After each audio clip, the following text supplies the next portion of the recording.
स्वाप्यायस्वसमेतदे विश्वतस्त्वमवृष्णिय भवाभाजस्य संगदे ओम दधिक्रावन्नोगारिशम् अंटरा लक्ष्मीकान्तं कमलनयनं योगिहृद्यानगम्यं वन्दे विष्णुं भवभयहरं सर्वलोकैकनाथम् ओम श्री रमा सहित सत्यनारायण स्वामी देवताभ्यो नमः अत्यंत कलश स्वामी దగ్గర ओम अजनीदे पुनरस्मानुचक्षु पुनः प्राणविहनो देहि भगो जग पश्येम सूर्यमुचरान्तमन्मदे मृडयानस्वस्ते मावडगुंतटे स्वामी దగ్గర तापु अमृतं वै प्राण अमृतमापः प्राणाने वैदास्तानमुपह्वयते स्थिरो भव वरदो भव सुमुखो भव सुप्रसन्नो भव स्थिरारासनं गुरु गुरु ओम श्री रमा सहित सत्यनारायण स्वामी देवताभ्यो नमः ध्यायामि ध्यानं समर्पयामि आवाहयामि आसनं समर्पयामि पादयोः पाद्यं समर्पयामि हस्तयोः अर्घ्यं समर्पयामि मुखे आचमनीयं समर्पयामि शुद्धस्नानं समर्पयामि कुर्वन्ति ओम अभिवस्त्रास्वदनान्यर्चाविधेन स्तुतिगाः पूयमानः विजेन्द्रावक्त्रवेण हिरः विश्वानदिनो देवसमा ओम श्री रमा सहित सत्यनारायण स्वामी देवताभ्यो नमः वस्त्रयुग्मार्थे अक्षिंद्रवेणि वस्त्रयुग्मार्थे अक्षितान् समर्पयामि यज्ञोपवीतं परमं पवित्रं प्रजापतेर्यज्ञाजं पुरस्ताद् आयुष्यमग्नं प्रतिमुच्च शुभ्रं यज्ञोपवीतं परमस्तु तेजः यज्ञोपवीतार्थे अक्षितान् समर्पयामि गन्धं चिन्तयिष्यति गन्धद्वारान्द्रा दर्शयामि तपिष्टाङ्गरीशिनी ईश्वरीं सर्वभूतानां तामेव भक्त्यै श्रियम् ओम श्री रमा सहित सत्यनारायण स्वामी देवताभ्यो नमः श्रीगन्धान् धारयामि पस्पुवेणि कुङ्कुमवेणि कुङ्कुमं काञ्चनं दिव्यं कामिन्यं कामसम्भवं कुङ्कुमेनार्जितश्यम्भो अधः शान्तिं प्रयच्छ मे ओम श्री रमा सहित सत्यनारायण स्वामी देवताभ्यो नमः अलंकरणार्थ आभरणार्थं हरिद्रवे नमः ओम जिष्णवे नमः ओम वषट्काराय नमः ओम देवदेवाय नमः ओम वृषाकपये नमः ओम दामोदराय नमः ओम दीनबन्धवे नमः ओम आदिदेवाय नमः ओम आदिदेवसुदाय नमः ओम पुण्डरीकाय नमः ओम परानन्दाय नमः ओम परमात्मने नमः ओम परात्पराय नमः ओम परशुधारिणे नमः ओम विश्वात्मने नमः ओम कृष्णाय नमः ओम कलिमलापहारिणे नमः ओम कौस्तुभोद्भासितोरस्काय नमः ओम नराय नमः ओम नारायणाय नमः ओम हरये नमः ओम हराय नमः ओम हरप्रियाय नमः ओम स्वामिने नमः ओम वैकुंठाय नमः ओम विश्वतोमुखाय नमः ओम ऋषिकेशाय नमः ओम अप्रमेयात्मने नमः ओम वराहाय नमः ओम धरणीधराय नमः ओम वामनाय नमः ओम वेदवस्ताय नमः ओम वासुदेवाय नमः ओम सनातनाय नमः ओम रामाय नमः ओम विरामाय नमः ओम विरजाय नमः ओम रामनाराय नमः ओम रमापदे नमः ओम वैकुंठवासिने नमः ओम वसुमते नमः ओम धनदाय नमः ओम धरणीधराय नमः ओम धर्मेशाय नमः ओम धरणीनाथाय नमः ओम ध्येयाय नमः ओम धर्मप्रदाम्बराय नमः ओम सहस्रशीर्षाय नमः ओम पुरुषाय नमः ओम सहस्राक्षाय नमः ओम सहस्रपादे नमः ओम सर्वगाय नमः ओम सर्वविदे नमः ओम शरण्याय नमः ओम साधुवल्लभाय नमः ओम कौसल्यानंदनाय नमः ओम श्रीमते नमः राक्षसकुलनाशकाय नमः ओम जगत्कर्ताय नमः ओम जगद्दत्ताय नमः ओम जगज्जेताय नमः ओम जनार्दहराय नमः ओम जानकीवल्लभाय नमः ओम देवाय नमः ओम जयरूपाय नमः ओम जलेश्वराय नमः ओम गिराब्दिवासिने नमः ओम क्षीराब्दितनया वल्लभाय नमः ओम शेषशायिने नमः ओम पन्नगारिवाहनाय नमः ओम विष्टरश्रवसे नमः ओम माधवाय नमः ओम मधुरानाथाय नमः ओम मुकुन्दाय नमः ओम मोहनाशनाय नमः ओम दैत्यारिणे नमः ओम पुण्डरीकाक्षाय नमः ओम अच्युताय नमः ओम मधुसूदनाय नमः ओम सोमसूर्याग्निनयनाय नमः ओम नृसिंहाय नमः ओम भक्तवत्सलाय नमः ओम नित्याय नमः ओम निरामयाय नमः ओम शुद्धाय नमः ओम नरदेवाय नमः ओम जगत्प्रभवे नमः हयग्रीवाय नमः ओम जितरिपवे नमः उपेन्द्राय नमः ओम रुक्मिणीपदये नमः सर्वदेवमयाय नमः ओम श्रीशाय नमः सर्वाधाराय नमः ओम सनातनाय नमः ओम सौम्याय नमः सौम्यपरिमलपत्रपुष्पाणि समर्पयामि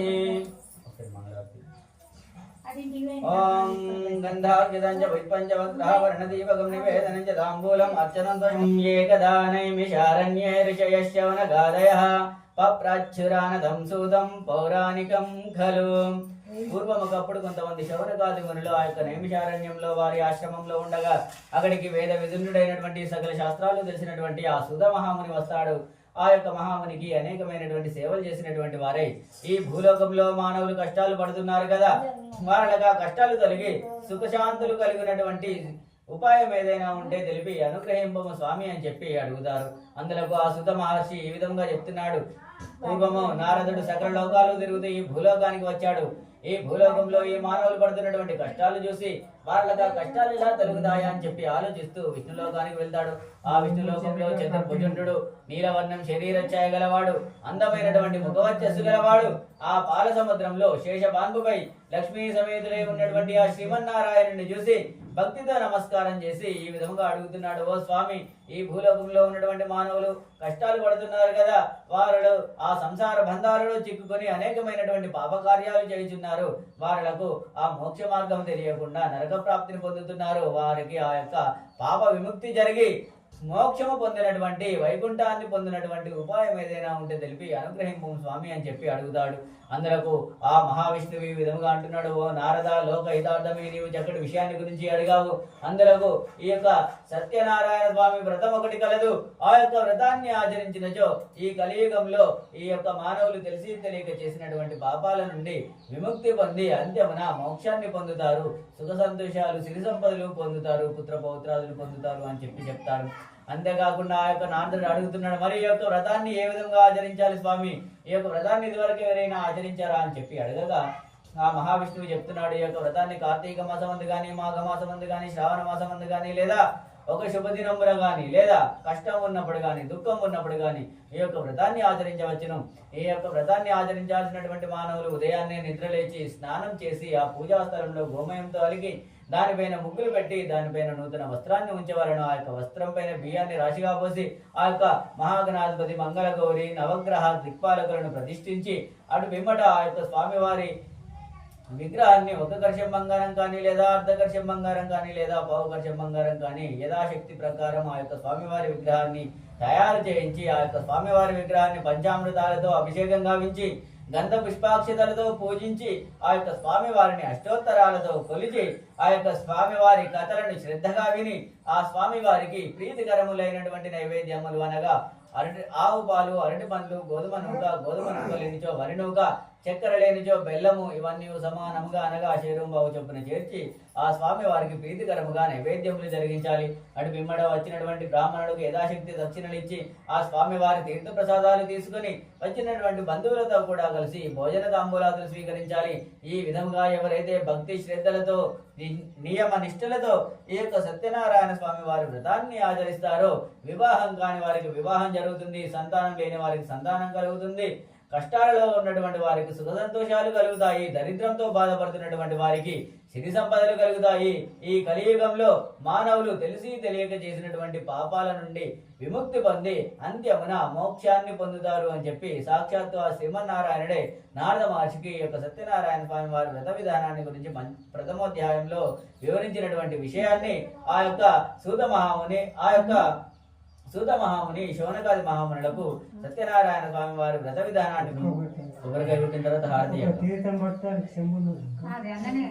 ఈ యొక్క సంపద అంతటికి కూడా కారణం సత్యనారాయణ స్వామి వ్రతమహిమే కదా అని చెప్పి ప్రతి నెల కూడా ఆ బ్రాహ్మణుడు అంగరంగ వైభవంగా సత్యనారాయణ స్వామి వ్రతాన్ని ఆచరించేవాడు. ఈ వ్రతాన్ని ఒక రోజు ఆ బ్రాహ్మణుడు ఆచరిస్తుండగా అక్కడికి ఒక కట్టెల ముక్కను జీవించేవాడు వస్తాడు.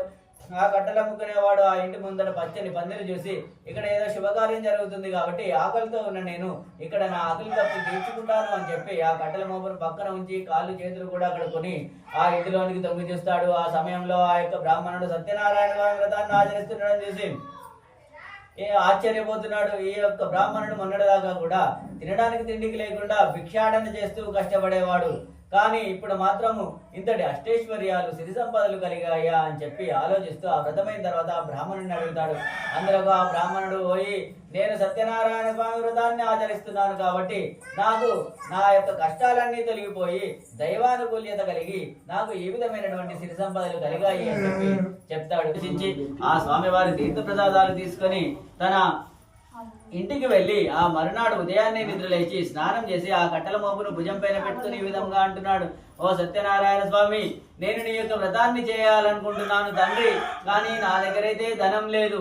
ఈ రోజు ఈ కట్టెలమ్మితే ఎంతైతే ధనం వస్తుందో ఆ ధనంతో నేను నీ యొక్క వ్రతాన్ని ఆచరిస్తాను తండ్రి అని చెప్పి మనస్సులో సంకల్పం చేసుకుని ఆ కట్టెలను అమ్మడానికి అని చెప్పి నగరంలోనికి వెళ్తాడు. ఆ రోజు విచిత్రం జరుగుతుంది. ఇంతకుముందు ఎవరు కట్టెలు కొనేవారు కాదు, ఎవరైనా కొన్నా కూడా బేరమాడి సగం ధరను మాత్రమే ఇచ్చేవారు. కానీ ఈ రోజు మాత్రం ఆ కట్టెలను ఎగబడి కొంటున్నారు. పూర్వ ధనము కంటే రెట్టింపు ధనాన్ని ఇచ్చి మరి ఆ యొక్క కట్టెలను కొనుగోలు చేస్తున్నారు. అది చూసి ఆ కట్టెలమ్మేవాడు ఆశ్చర్యపోతాడు. ఏమిట్రా విచిత్రం అని చెప్పి చూసేసరికి ఆ కట్టెలన్నీ కూడా గంధపు చెక్కల వల్ల మారి ఉంటాయి. అందులకు ఆ యొక్క కట్టెలమ్మేవాడు చాలా సంతోషించి ఆ స్వామి వారికి ప్రతిజ్ఞ చేస్తేనే ఇంతటి ఫలితం కలుగుతుంది కదా, ఆ స్వామి వారి వ్రతాన్ని ఆచరిస్తే నా జన్మ ధన్యం అవుతుంది కదా అని చెప్పి ఆ రోజు ఆ వచ్చినటువంటి పూజా సామాగ్రితో ఆ వచ్చినటువంటి ధనంతో స్వామివారి వ్రతానికి కావాల్సినటువంటి పూజని తన ఇంటికి వెళ్ళి తన భార్యకు కూడా విషయాన్ని తెలిపి భక్తి శ్రద్ధలతో నియమ నిష్టలతో సత్యనారాయణ స్వామి వ్రతాన్ని ఆచరిస్తాడు ఆ కట్టెలమ్మేవాడు. ఈ విధంగా ఆ యొక్క కట్టెలమ్మేవాడు కూడా బ్రాహ్మణుని వలననే కొంతకాలంలోనే ఆ యొక్క కష్టాలన్నీ తొలగిపోయి ఏ పని చేసిన పనులు సుఖ సంతోషాలు పొంది బ్రతికున్నంత కాలము కూడా ప్రతి సంవత్సరము సత్యనారాయణ స్వామి వ్రతాన్ని భక్తి శ్రద్ధలతో నియమనిష్టలతో ఆచరిస్తూ అంత్యమున వైకుంఠ మార్గాన్ని పొందుతాడు ఆ కట్టెలమ్మేవాడు. జయ బలో రమా సత్యనారాయణ మహాస్వామికి. రాయలేదా ఆ యొక్క వైశ్యునికి అనేకమైనటువంటి సిరి సంపదలు ఉన్నాయి. అందమైనటువంటి అనుకూలమైనటువంటి లీలావతి అనే పేరు గల భార్య కూడా ఉంది. కానీ ఆ వైశ్య సంపదలకు సంతానం లేకుండా బాధపడుతూ ఉండేవారు. ఒక రోజు మళ్ళీ అక్షంతలు పూజ చేసేవాడుకోవాలి. ఒక రోజు ఉల్కాముఖుడు అనే మహారాజు గారు నేను కూడా ఈ యొక్క వ్రతాన్ని ఆచరిద్దామని చెప్పి ప్రతిజ్ఞ చేస్తాడు. ఈ విధంగా ఆ యొక్క ప్రతిజ్ఞా ప్రభావం వలన కొంతకాలంలోనే ఆ వైశ్య దంపతులకు ఖడ్గావతి శుక్లపక్ష తిరుగుతూ ఉంది. ఒక రోజు ఆ లీలావతి అడుగుతుంది, నాదా మరి మనకు సంతానం కలిగింది కదా, సత్యనారాయణ స్వామి వ్రతాన్ని ఆచరిద్దాము అని చెప్పి అడుగుగా అప్పుడు ఆ వైశ్యుడు పిసినారితనంతో లోభత్వంతో అమ్మాయి పెద్దగా అవుతుంది కదా, అమ్మాయి స్వామి వ్రతాన్ని మర్చిపోతారు ఆ వైశ్య దంపతులు. ఈ విధంగా కొంతకాలం జరుగుతుంది. ఆ వైశ్యుడు తన అల్లునితో కూడా కలిసి చంద్రకేతు మహారాజు పరిపాలిస్తున్నటువంటి ఆ రోజు వ్యాపారం ముగించుకున్న తర్వాత చీకటి పడుతుంది. ఆ ఓడరేవులోనే ఉంటారు. ఇక వారిని చూసినటువంటి ఆ స్వామివారు అనుకుంటున్నాడు, ఈ వైశ్యుడు సుఖముగా ఉన్నంత కలిగితేనైనా నన్ను గుర్తు చేసుకుంటాడేమో అని చెప్పి వీడికి కఠినమైనటువంటి దుఃఖాలు కలుగుగాక అని చెప్పి శపిస్తాడు.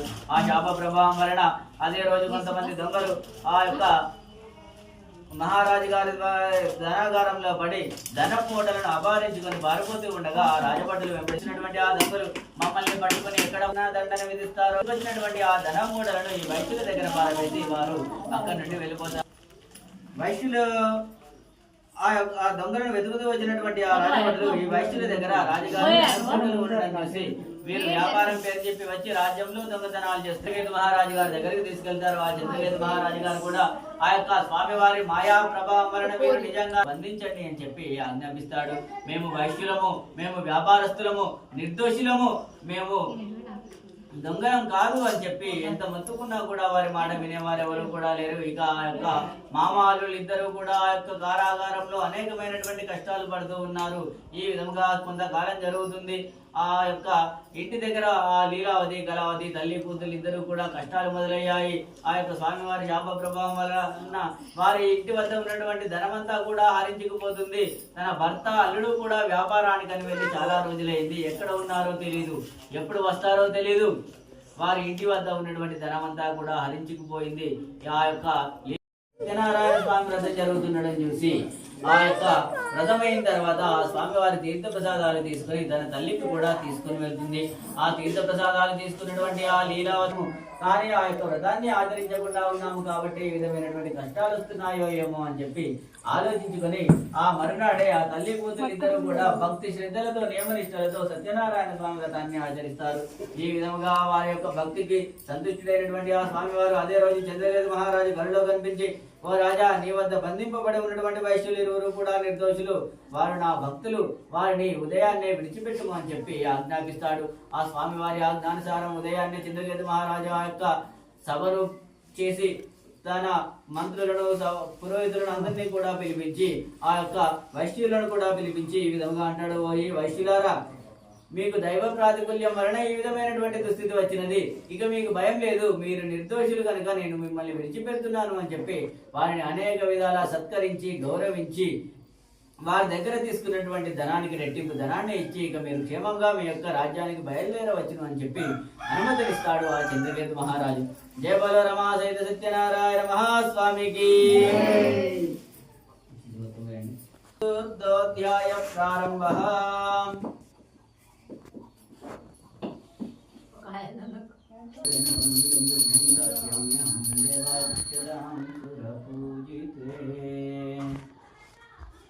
ఈ విధంగా యొక్క చంద్రకేతు మహారాజు గారిని అనేక విధాలుగా కొనియాడి ఆ రాజుగారు ఇచ్చినటువంటి ధనాన్నంతా కూడా వారి ఓడలలో నింపుకొని ఆ చంద్రకేతు మహారాజు గారిని అనేక విధాలుగా కొనియాడుతూ ఆ యొక్క వైశ్యులిరువురు కూడా వారి యొక్క నగరానికి చేరుకుంటారు. ఆ నగరానికి చేరుకునే ముందు ఆ ఒక దూతను వారి రాక గురించి తన భార్యాపుత్రికలకు తెలిపి రమ్మని చెప్పి తన ఇంటికి పంపిస్తాడు. ఆ దూత ఆ వైశ్యుని ఇంటికి వెళ్ళేసరికి ఆ తల్లి కూతురు ఇద్దరు కూడా భక్తి శ్రద్ధలతో సత్యనారాయణ స్వామి వ్రతాన్ని ఆచరిస్తూ ఉన్నారు. ఎప్పుడైతే ఈ దూత వెళ్ళి అమ్మ మీ యొక్క భర్త అల్లుడు క్షేమంగా ఉన్నారు, వచ్చి ఓడరేవులో ఉన్నారు అని చెప్పగానే చెప్పగానే ఆ తల్లి అయినటువంటి లీలావతి ఆ వ్రతాన్ని మధ్యలోనే ఆపేసి అమ్మా నేను ఓడరేవుకు వెళ్తున్నాను, నీవు కూడా తొందరగా వ్రతాన్ని పూర్తి చేసి రమ్ము అని చెప్పి తన కూతుర్ని కూడా తొందర చేసి ఆమె ఓడరేవుకు వెళ్తుంది. ఈ విధంగా ఆ యొక్క కూతురైనటువంటి కళావతి ఆ వ్రతాన్ని పూర్తిగా చేస్తుంది. కానీ తన భర్తను చూడకుండా చాలా రోజులైంది. ఎలా ఉన్నాడో ఏమో తొందరగా వెళ్ళి చూద్దామని తన భర్తని చూడాలనే కోరికతో ఉండి ఆ స్వామి వారి తీర్థ ప్రసాదాలు తీసుకోకుండానే ఆమె ఓడరేవుకు వెళ్తుంది. ఆమె ఈ విధంగా చేసినటువంటి ఆ పనికి ఆమె ఓడరేవుకు వెళ్ళేసరికి ఆ ఓడరేవు ప్రాంతం అంతా కూడా బీభత్సంగా మారుతుంది. ఉరుములు, మెరుపులు, తుఫాను, అరలతో ఆ ఓడరేవు ప్రాంతం అంతా కూడా భయానకంగా మారుతుంది. ఒక రాకాసి అల వచ్చి ఆ కళావతి యొక్క భర్తను నావతో సహా సముద్రంలోని సుడిగుండంలోనికి కొట్టుకొని వెళ్తుంది. అది చూసి అందరూ బాధపడతారు, అందరూ ఆశ్చర్యపోతారు. తన కళ్ళెదైతే తన భర్త నీటిలో మునిగిపోవడం చూసినటువంటి ఆ కళావతి ఇన్ని పూజలు చేసేమిటి, ఇన్ని వ్రతాలు చేసేమిటి, నా కళ్ళ ముందే నా భర్త నీటిలో మునిగిపోతున్నాడు కదా, ఇక నేను కూడా బ్రతకడం ఎందుకు అని చెప్పి ఆమె కూడా నీటిలో దూకడానికి సిద్ధపడుతుంది. అది చూసి ఆ వైశ్యుడు అనుకుంటున్నాడు ఇదంతా ఆ యొక్క సత్యనారాయణ స్వామి మహిమే కావచ్చు, ఆ స్వామి వారినే వేడుకుంటాను అని చెప్పి ఆ స్వామి వారికి సాష్టాంగ నమస్కారం చేసి ఓ స్వామి ఈ జగమంతా నీ మాయ వల్ల నిండి ఉంది, నిన్ను బ్రహ్మాది దేవతలు కూడా గ్రహింపజాలరు, ఇక మేమెంత వారిమి, మేమేమైనా తెలిసి తెలియక చేసినటువంటి తప్పులుంటే మమ్మల్ని మన్నించి నా అల్లుడు క్షేమంగా ఒడ్డుకు వచ్చినట్లు ఆశీర్వదించుము స్వామి, ఇక నేను నా శక్తి కొలది నీ యొక్క వ్రతాన్ని ఆచరిస్తాను తండ్రి అని చెప్పి ఆ స్వామి వారికి సాష్టాంగ నమస్కారం చేసి వేడుకుంటాడు.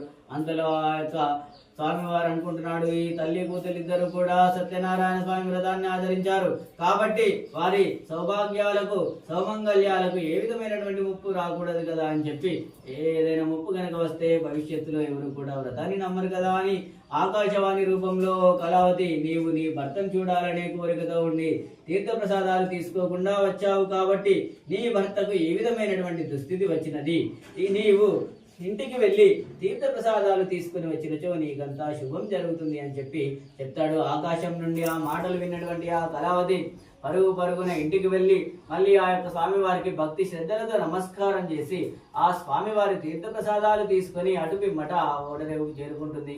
ఆమె ఈసారి ఓడరేవుకు చేరుకునేసరికి ఆ ఓడరేవు ప్రాంతం ప్రశాంతంగా ఉంటుంది. తన భర్త నావతో సహా పైకి తేలి ఉన్నాడు. అది చూసి అందరూ చాలా సంతోషిస్తారు. ఇక ఆ యొక్క వైశ్యుడు అప్పటి నుండి తన పిసినారితనాన్ని, లోభత్వాన్ని అంతా వదిలిపెట్టి అనేకమైనటువంటి దాన ధర్మాలు, పుణ్యకార్యాలు చేస్తూ బ్రతికున్నంత కాలము కూడా ప్రతి నెల అంగరంగ వైభవంగా ఆ యొక్క సత్యనారాయణ స్వామి వారి వ్రతాన్ని ఆచరిస్తూ బ్రతికున్నంత కాలము కూడా సుఖ సంతోషాలు, సిరి సంపదలు పొంది అంత్యమున వైకుంఠ మార్గాన్ని పొందుతాడు. జయ బోలో రమా సహిత సత్యనారాయణ మహాస్వామికి. వారి యొక్క మాటలను ఆలకించినటువంటి ఆ తుంగధ్వజుడు ఒకరోజు అరణ్యానికి వేటకు వెళ్ళి జంతువులను సంహరించి కొంతకాలానికి అలసిపోయి తన యొక్క రాజ్యానికి తిరిగి ప్రయాణమవుతాడు. ఈ విధముగా అతను వచ్చేటువంటి మార్గంలో కొంతమంది గొల్లవారు ఒక మారేడు చెట్టు కింద సత్యనారాయణ స్వామి వారి వ్రతాన్ని ఆచరిస్తూ ఉన్నారు. ఈ తుంగధ్వజుడు అక్కడికి వెళ్ళగానే మా యొక్క మహారాజు గారు తుంగధ్వజుడు రాజుగారు వచ్చారు అని చెప్పి ఆ యొక్క స్వామివారి తీర్థప్రసాదాలను తీసుకెళ్లి భక్తి శ్రద్ధలతో ఆ యొక్క రాజుగారి ముందట ఉంచుతారు. కానీ ఆ తుంగధ్వజుడు అనుకుంటున్నాడు, ఈ విధంగా అనుకుంటున్నాడు ఆ తుంగధ్వజుడు, నేను మహారాజుని, నాకు అంతఃపురంలో బంగారు పల్లాలలో పంచభక్ష పరమాన్నాలు వస్తాయి, వీరేమో గొల్లవారు, వీరికి శుచి ఉండదు, శుభ్రత ఉండదు, వీరిచ్చినటువంటి ఈ తీర్థ ప్రసాదాలు నేను తీసుకోవాలా అని చెప్పి ఆ తీర్థప్రసాదాలను ముట్టుకోడు. అంతేకాకుండా రాజును అనే గర్వంతో అహంకారంతో అక్కడ ఉన్నటువంటి ఆ స్వామి వారికి కనీసం నమస్కారం కూడా చేయకుండానే తన యొక్క రాజ్యానికి ప్రయాణం అవుతాడు. అతను ఈ విధంగా చేసినటువంటి ఆ పనికి ఆ స్వామివారు అనుకుంటున్నాడు, ఈ తుంగధ్వజుడికి సకల సంపదలను ఇచ్చాను, పుత్ర పౌత్రాలను ఇచ్చాను, రాజ్యాన్ని ఇచ్చాను, కానీ వీటి వల్ల అహంకారంతో గర్వంతో నా పట్ల ఉపేక్షణాభావంతో ఉన్నాడు కదా అని చెప్పి వీడికి కఠినమైనటువంటి దుఃఖాలు కలుగుగాక అని చెప్పి శపిస్తాడు. ఆ శాప ప్రభావం వలన తుంగధ్వజుడు తన రాజ్యానికి చేరుకునే లోపే ఆ రాజ్యం అంతా కూడా కరువు కాటకాలతో బాధపడుతూ ఉంటుంది. ఆ రాజ్య ప్రజలంతా కూడా తినడానికి తిండికి లేకుండా, త్రాగడానికి నీరు కూడా లేకుండా కష్టాలు పడుతూ ఉన్నారు. అది చూసి ఆ తుంగధ్వజునికి ఏమీ అర్థం కాదు. తన రాజభవనంలోనికి వెళ్ళి చూసేసరికి ఆ యొక్క భార్య, పుత్రులు, పుత్రికలు, తన రాజపరివారం అంతా కూడా మూర్చిల్లి పడిపోయి ఉన్నారు. అది చూసి ఆ తుంగధ్వజుడు బాధపడుతున్నాడు, ఏడుస్తున్నాడు. ఏమిట్రా ఈ విధమైనటువంటి దుస్థితి వచ్చినది నా రాజ్యానికి? నేను వేటకు వెళ్ళేటప్పుడు నా రాజ్యం సుభిక్షంగా ఉంది, తిరిగి వచ్చేసరికి ఇంతటి ఉపద్రవం జరిగింది. ఇది శత్రురాజుల పనైతే కాదు, మరి దీనికి గల కారణం ఏమిటి అని చెప్పి సభ చేసి మంత్రులను, పురోహితులను కూడా పిలిపించి అడుగుతాడు. అందులకు ఆ పురోహితులు ఆ రాజుగారు వేటకు వెళ్ళిన తర్వాత జరిగినటువంటి విషయాలన్నీ కూడా తెలుసుకుని ఈ విధంగా చెప్తున్నారు. ఆ మహిమాన్వితమైనటువంటి మహోత్తమమైనటువంటి సత్యనారాయణ స్వామి వారి తీర్థప్రసాదాలను గొల్లవారిచ్చాడని చెప్పి నీచంగా భావించి తీసుకోకపోవడం వలననే మన రాజ్యానికి ఈ విధమైనటువంటి దుస్థితి వచ్చినది అని చెప్పగా తన తప్పు తెలుసుకున్నటువంటి ఆ తుంగధ్వజుడు మళ్ళీ తన రాజపరివారాన్ని అంతా కూడా వెంట పెట్టుకొని ఆ యొక్క మేళ తాళాలతో సహా జై బోలో రమా సహిత సత్యనారాయణ మహాస్వామికి అని అనుకుంటూ ఆ యొక్క గొల్లవారి దగ్గరికి వెళ్తారు. ఆ గొల్లవారి దగ్గరికి వెళ్ళిన తర్వాత మళ్ళీ అదే గొల్లవారి చేత అదే మారేడు చెట్టు కింద ఆ యొక్క సత్యనారాయణ స్వామి వారి వ్రతాన్ని భక్తి శ్రద్ధలతో ఆచరింపజేసి ఆ గొల్లవారి చేతనే ఆ యొక్క స్వామివారి తీర్థప్రసాదాలు తీసుకొని భక్తి శ్రద్ధలతో ఆ స్వామి వారికి సాష్టాంగ నమస్కారం చేసి ఈ విధంగా అడుగుతున్నాడు, ఓ స్వామి, నేను అహంకారంతో గర్వంతో చేసినటువంటి ఈ తప్పికి నా రాజ్యాన్ని, నా రాజ్య ప్రజలను శిక్షించే స్వామి అని చెప్పి వేడుకుంటాడు. అంతలో ఆ యొక్క అహంకారం గర్వాన్ని వీడినటువంటి ఆ రాజుగారిని చూసి ఆ స్వామివారు సస్యశ్యామలమైనటువంటి రాజ్యం, సుఖ సంతోషాలు కలిగినటువంటి రాజ్యాన్ని అనుగ్రహిస్తాడు. ఈ విధంగా ఆ యొక్క సత్యనారాయణ స్వామి వారి వ్రత మహిమను ప్రత్యక్షంగా చూసినటువంటి ఆ తుంగధ్వజుడు ఈ సూర్యచంద్రులు ఉన్నంత కాలము కూడా సత్యనారాయణ స్వామి వ్రతం వెలుగొందుతూ ఉండాలి, నా రాజ్య ప్రజలంతా కూడా సుభిక్షంగా ఉండాలి అని చెప్పి తన రాజ్య ప్రజలందరి చేత కూడా సత్యనారాయణ స్వామి వ్రతాన్ని ఆచరింపజేస్తాడు. అంతేకాకుండా వివిధ రాజ్యాలకు తన దూతలను పంపించి సత్యనారాయణ స్వామి వ్రతాన్ని వ్యాప్తి చేయవలసిందిగా ఆదేశిస్తాడు. ఆ యొక్క వ్రతాల ప్రభావం చేత అతను చేసేటువంటి దాన ధర్మాలు, పుణ్యకార్యాల చేత బ్రతికున్నంత కాలము కూడా ఇలాంటి శత్రుబాధలు లేకుండా తన ప్రజలను గన్నబిడ్డల వల్ల పరిపాలిస్తూ అంత్యమున వైకుంఠ మార్గాన్ని పొందుతాడు. ఈ యొక్క వ్రతాన్ని చేయడానికి శక్తి లేకున్నచో ఎవరైనా సరే ఈ వ్రతాన్ని చేస్తుండగా చూసినను, వ్రతకథలను శ్రద్ధగా విన్నను, స్వామివారి తీర్థప్రసాదాలు తీసుకున్నాను, వారికి కూడా చేసినటువంటి వారికి ఎంతటి పుణ్యఫలమైతే వస్తుందో వీరికి కూడా అంతటి పుణ్యఫలము, అష్టైశ్వర్యాలు, సిరి సంపదలు కలిగి కష్టాలు, దరిద్రాలు తొలగిపోయి అంత్యమున వైకుంఠ మార్గాన్ని, మోక్షాన్ని పొందుతారు అని చెప్పి ఆ సూత మహాముని శౌనకాది మహామునులకు పంచమోధ్యాయంలో వివరిస్తారు. ఇది శ్రీ స్కంద పురాణే రేవాఖండే సత్యనారాయణ స్వామి వ్రతకథ పంచమోధ్యాయ समाप्तः। जय बोलो रमा सहित सत्यनारायण महास्वामी की।